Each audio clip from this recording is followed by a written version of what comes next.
वार 2 का ट्रेलर आ चुका है और मुझे लगता है पहले वाला जो टीज़र आया था ये उससे बेहतर है, क्योंकि जितनी भी कमियाँ उसमें थीं और वो मूवी की हाइप को यहाँ तक ले आया था, तो ये चीज़ इसमें नहीं है, क्योंकि जितने भी ओपिनियन पहले टीज़र पर दिए गए थे, मुझे लगता है कि मेकर्स ने उन सबको सुना है और उसमें जितनी भी कमियाँ थी, उन सबको निकाल दिया है। चाहे उसके वीएफएक्स थे, उसके कलर ग्रेडिंग थी और उसकी लाइटिंग थी, यहाँ तक कि उसपे हमें कैरेक्टर्स भी नकली महसूस हो रहे थे।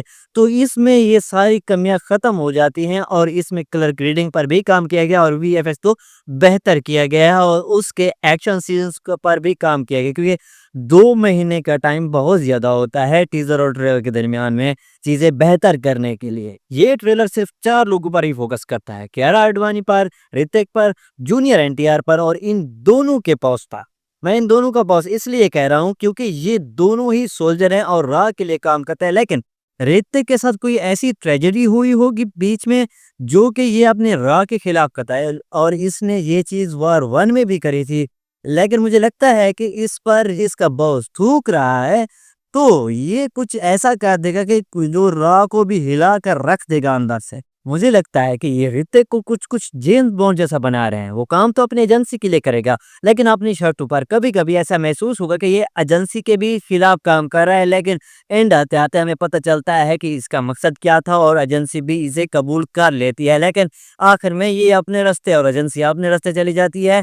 जैसा कि पहले हमें बताया जा रहा था कि जूनियर एनटीआर इसमें विलन होंगे, लेकिन इस ट्रेलर को देखते हुए नहीं लगता कि वो विलन है। हालाँकि वो ऋतिक रोशन को रोकने की कोशिश कर रहे हैं। हाँ, ऐसा होगा, ये दोनों आपस में भिड़ते रहेंगे और मूवी का सेलिंग पॉइंट भी यही है, लेकिन बीच में ऐसा बंदा निकल कर आएगा जो कि दोनों को डबल क्रॉस कर लेगा। मुझे लगता है इसमें इनका बॉस ही होगा, क्योंकि हर बार इसे इतनी अथॉरिटीज़ दी जाती हैं, लेकिन वो कभी भी इनका मिसयूज़ नहीं करता। तो ये कैसे हो सकता है कि एक सीक्रेट एजेंसी का बंदा जिसके पास टोटल अथॉरिटीज़ हों और वो इनका मिसयूज़ ना करे। बात करें कियारा आडवाणी की, तो टीज़र वाले से इसमें इसे 3-4 सीन और ज़्यादा दिए गए हैं, जहाँ पर ये हमें ऋतिक के साथ फाइट करते हुए भी दिखाई दी है, लेकिन ये इसका लव इंटरेस्ट भी दिखाया गया है। और ये हनी ट्रैप है या फिर ये पाकिस्तान की एजेंट है या रॉ की एजेंट, ये तो मुझे नहीं पता।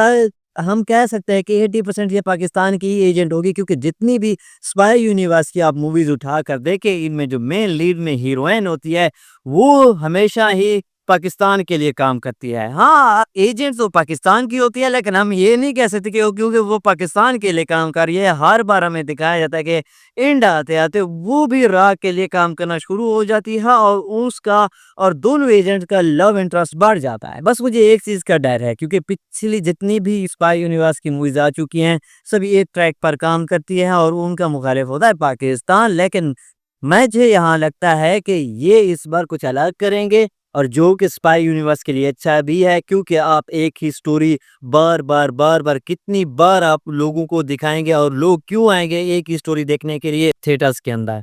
खैर, ये थे मेरे ओपिनियन वार 2 के ट्रेलर को लेकर। आपका क्या कहना है इस बारे में? मुझे कमेंट में ज़रूर बताएँ।